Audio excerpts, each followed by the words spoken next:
Okay, up till now we've been talking to you about technology and process. A big part of the FHIR IG isn't just the code, isn't just the process, it's the community that builds it. Everybody in this room is going to be sitting there working on the profiles, hacking on HTML, going through processes. One of the things you need to remember is that you have to solve a problem for your users. In order to do that, you actually have to talk to them. I know, weird, right? What we want to do is make sure that when you're out there, you know how to reach your community to make sure your use case is solving your community's problem. It is very easy to create code. I know, I've done it.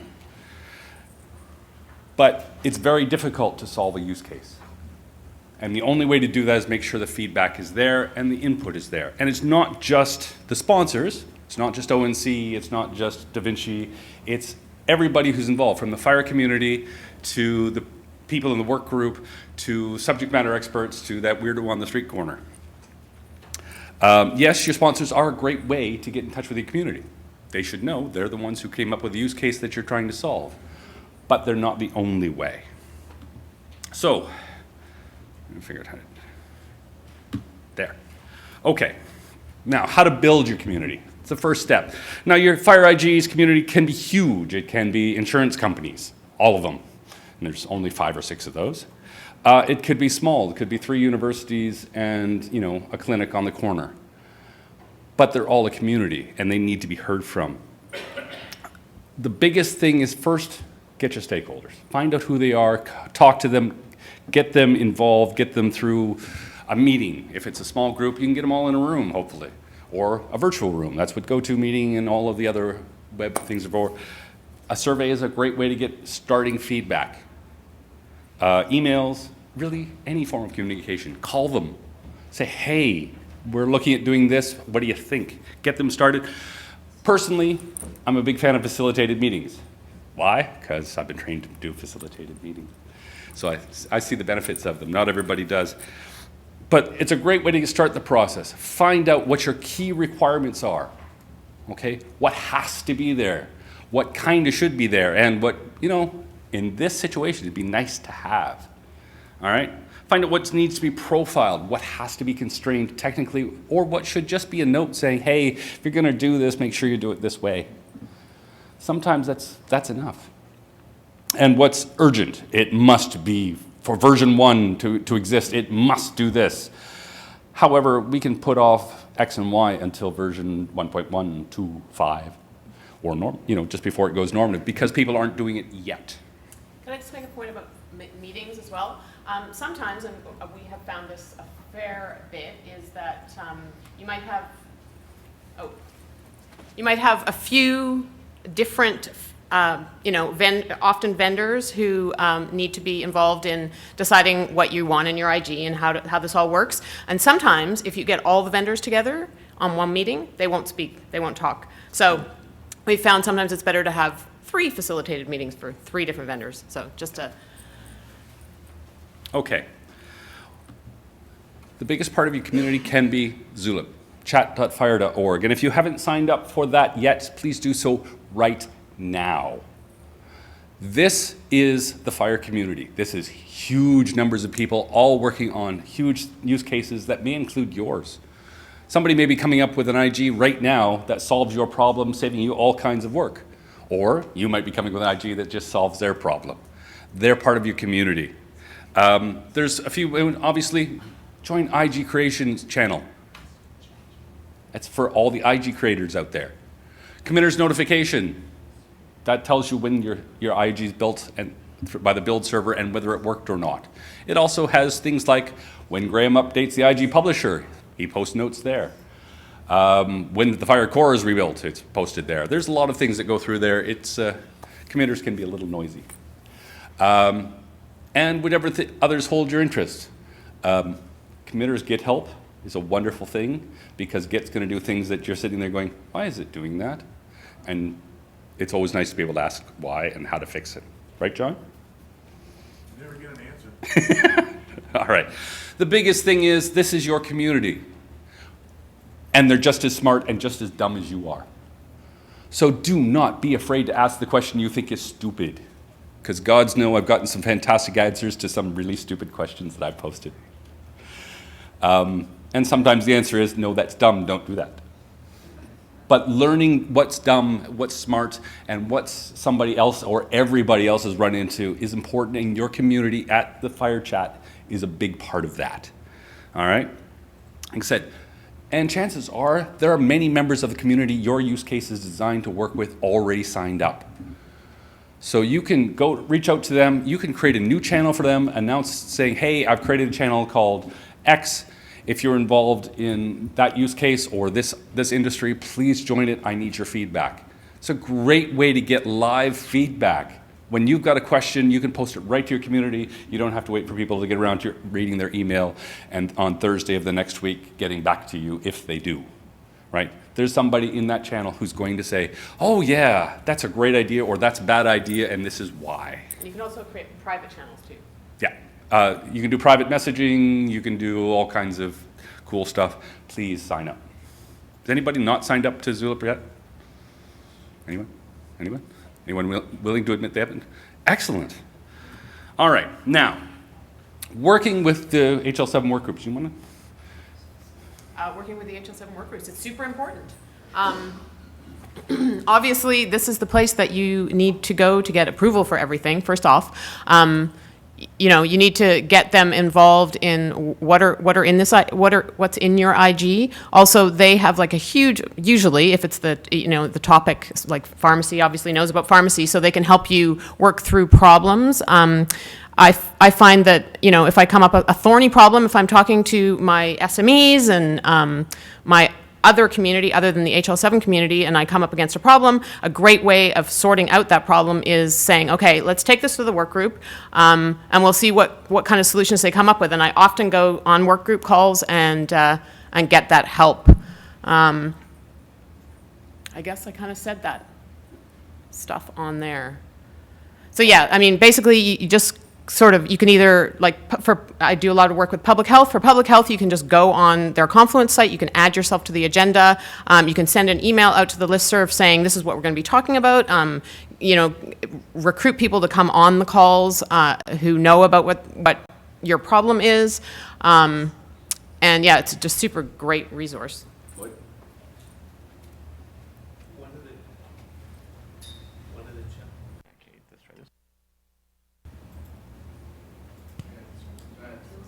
Got this one? Okay. One of the challenges with engaging the community is the more people you engage, the slower you move. And when you engage work groups, they're not necessarily going to move at the speed that you want them to, because they're volunteers.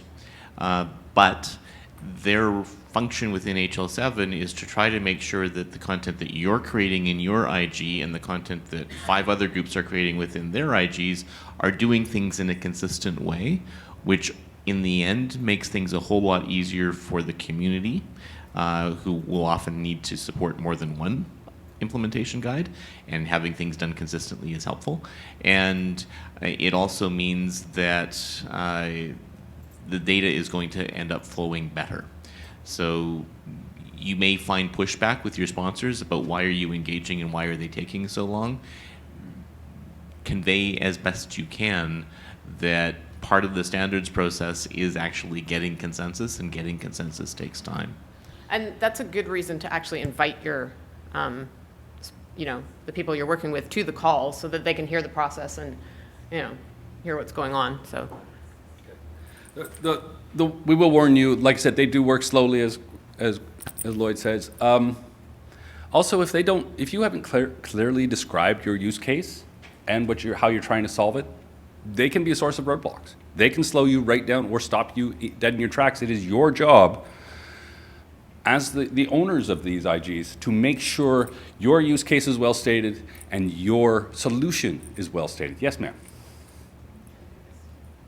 So one of the things we've had problems with in pharmacy, for example, is on the implementers chat, there are often questions posed that are responded to, and often we don't get enough information. So the use case isn't clearly identified. We can't help with that. So as much information as you can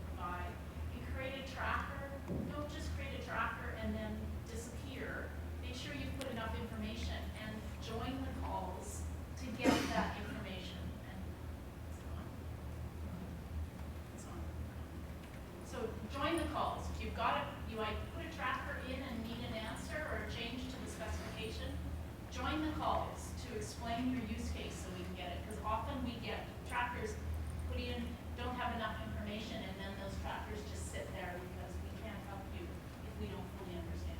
Yeah, I think that's totally fair, is going to the meetings. You can't just throw something at a work group and try to get them to sort it out. You have to go to the meetings, you have to facilitate the discussion, you have to help them come to a conclusion too. Because sometimes it can be hard. Okay. Now,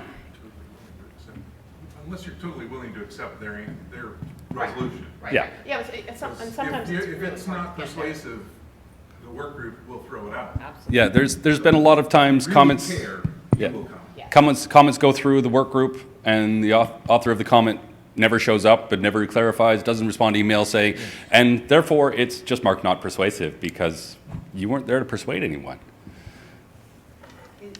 We don't have microphones right now, so. Okay. Is there Yeah. a general practice or supposed to be practice that they publish on their work group agenda when they're reviewing certain trackers?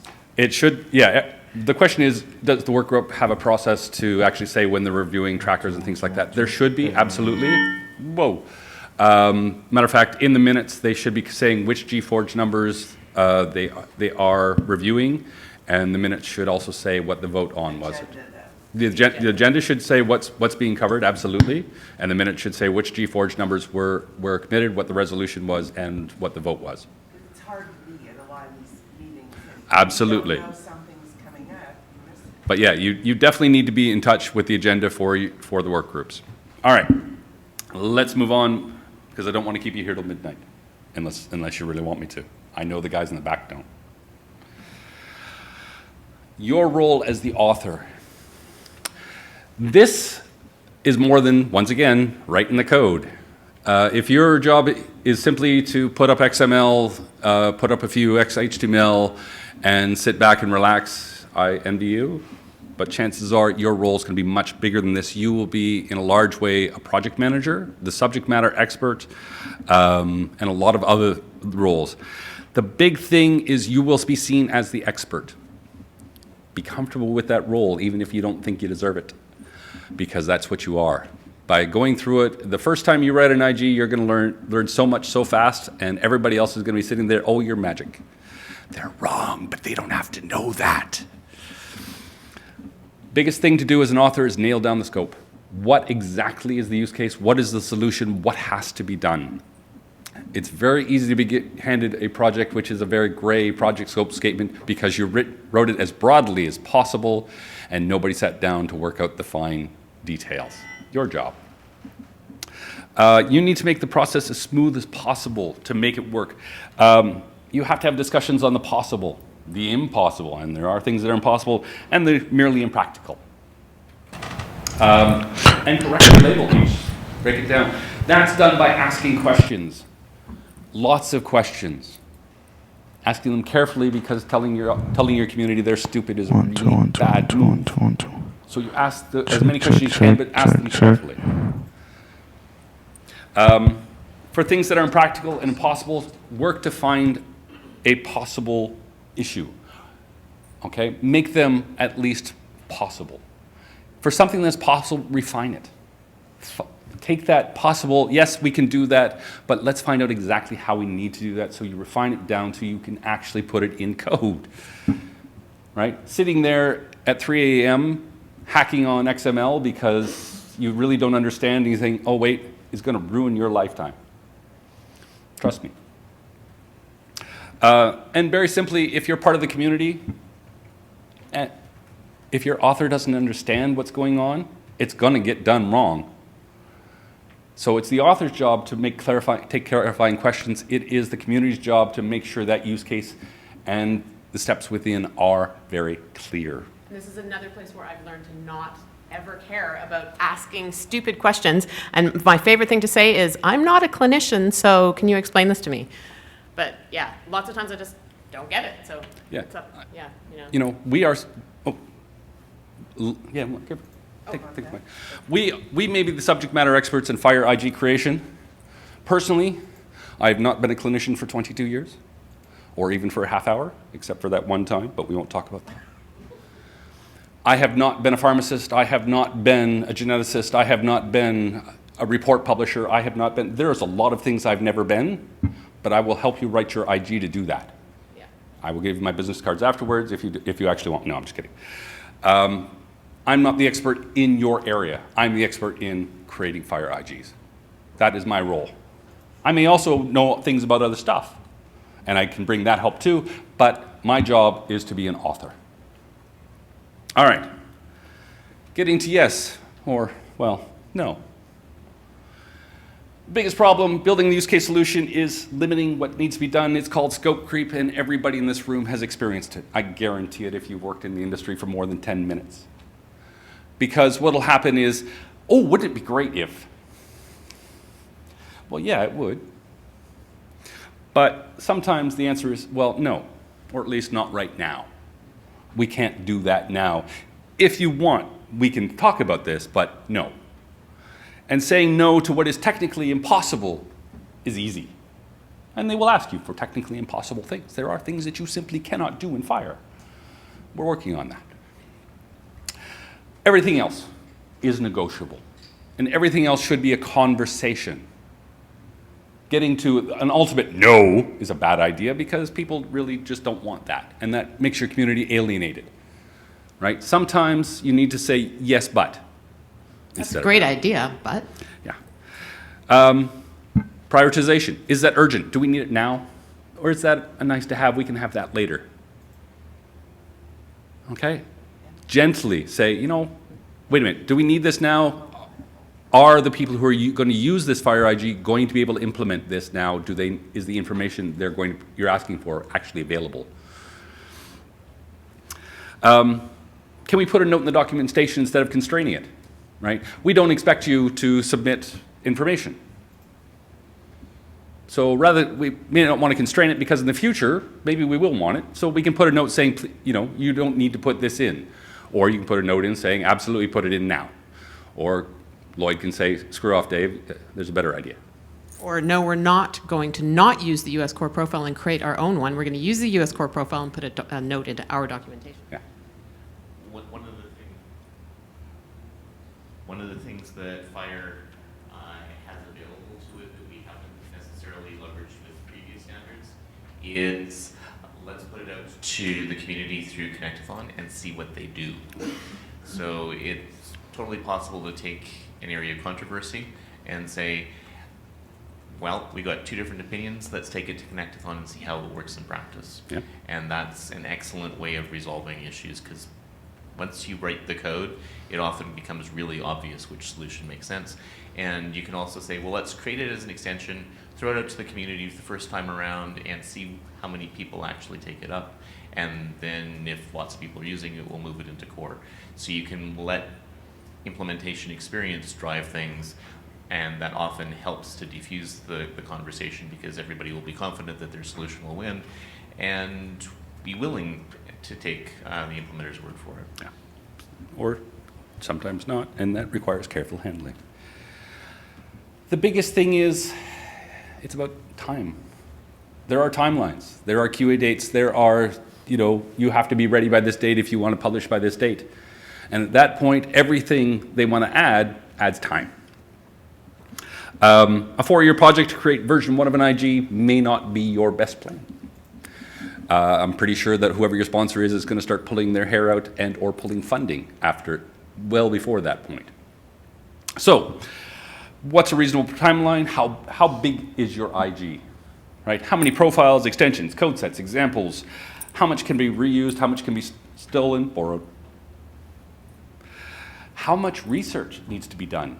How much time do we need to spend with the community getting feedback to get and refine the code? All of this takes time, right? Working with a work group is a time sink because yes, we're all volunteers. Yes, we're going to take our time.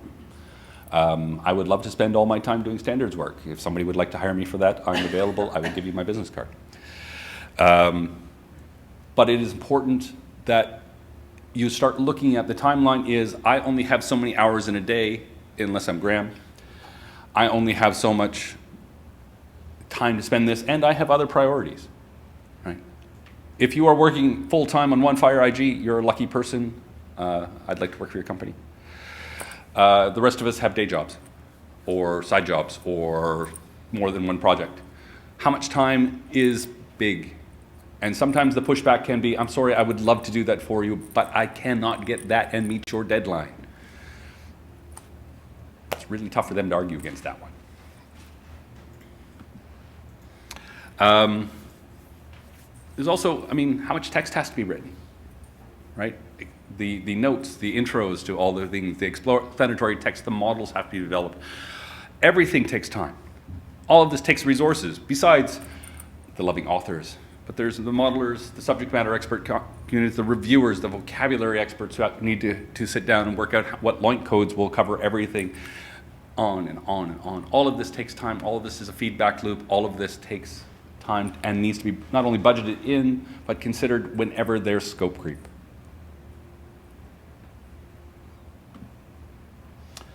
Connectathons. As Lloyd said, that's a great way to do A/B testing. You know, two possible solutions. Let's see which one the community loves. For those who don't know what a FHIR Connectathon is, this is cut and paste right from HL7. FHIR HL7, I put in FHIR. Connectathon is a 2-day event of hands-on FHIR development and testing held in conjunction with the WGM. That's a whole lot of geeks in a room testing things, finding out what works and what doesn't, and giving you feedback. That's really, really necessary. Once you have a working prototype, and this is, again, just a prototype, so you may not be ready to publish. You're sitting there, you've got 99% of it done. You need to test to see if it works. This is the best way to do it. Again, you can create your own, as long as Lloyd said, with any 3 independently developed systems, as long as it's open to the public and you report the results. That works too. Again, Can it be virtual? It doesn't have to be absolutely. in person, right? Yeah, no, you don't have to get together in a room. Getting that many geeks together in a room is often a bad plan. And you can use the brand, it's a FHIR Connectathon, you can No. call it. No. The FHIR Connectathon is the 2-a-day event that's happening Saturday and Sunday. If you want to brand your event, there's a website you can go to that lets you get licensing permission to brand your event. Otherwise, you just call it a Connectathon, and it counts towards your maturity level of 2. So long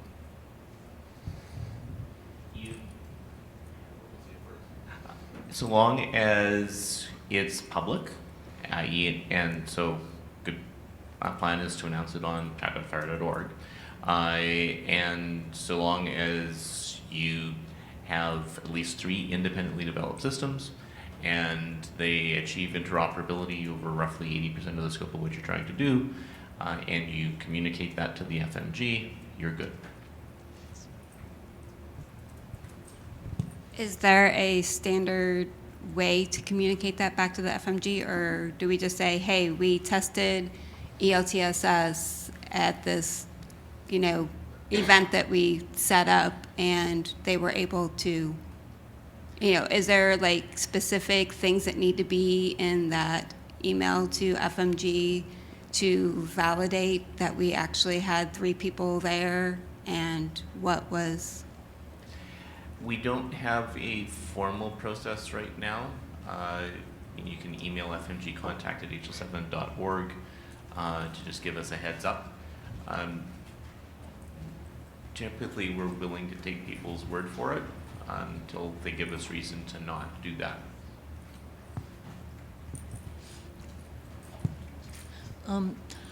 In terms of practicality, we're working on messages that are quite large, and we just had a proof of concept outside of FHIR in order to be able to see whether or not we were in the ballpark. One of the things we did was we developed a tool for people to use to create it, and we had a questionnaire at the end of how long it took them to actually enter the data, because these are really complicated things. The average was 10 hours. So I'm looking at this and going, like you're saying, we got a 2-day Connectathon, and it's taking these people 10 hours to use a tool to even create the data. And I'm wondering, how does that going to work? Mostly by having them pre-create the data. So, so it's, you don't have to do the entire activity in these 2 days? No, the Connectathon is, I mean, obviously it's optimal that you do your use case from start to end, but if that's not possible because it takes 10 hours to create the data, then having it prepared is and can be ingested just to do the exchange or as much of the use case as you possibly can. And what is 3 independent systems? Because we're going to be in a problem where there aren't any vendors in this space. How do you get them to do it if they don't, if they're, you know, how do you, because one of the things we had to do is create our own tool because there are no vendors in the space. So how do you prime that pump? Fine. The best thing to do is find partners, people who wish to test it. So people who have your use case, so have the problem your use case is going to solve, get them to implement it. Find vendors who are saying, hey, that's a great idea. Use Zulip. Post it on Zulip, because Yeah. it's international. There'll be people respond to say. And if I all, did. all else fails, you can pay somebody. The intention of 3 is that you have had 3 individual people reading your implementation guide, going off and setting up their system, coming to Connectathon, and you realize, oh, I forgot to tell you this was a thing because you 2 didn't read my implementation guide the same way. So that's the reason for 3. Yeah. Because your own developers sitting next to you know exactly what you wanted to write. But somebody else in a different building who just read your implementation guide didn't understand the unsaid requirements, the unsaid, preconditions or postconditions or actions. That's why we want 3. I mean, part of the issue is community building. If you don't have enough of a community who is invested in wanting this to happen, and you don't have somebody who's willing to sponsor to pay a few software developers to independently develop some proof of concept systems to make this happen, then it may be that you don't have something that the community is actually wanting to have in existence. Yeah, you may have a use case that is unique to you, which means that's an issue, and there's no real community out there. It's rare that you have a unique that you have a unique use case that nobody else will ever run into, but it's possible. And then you have an issue to deal with. You may want to publish independently outside of HL7 because it's only your use case. This is going to be a problem. Yeah. Okay. It is roughly 10:30. Why don't we take a break for 15 minutes? Everybody can get a coffee and exhale, and we'll pick it up at let's see what time it is.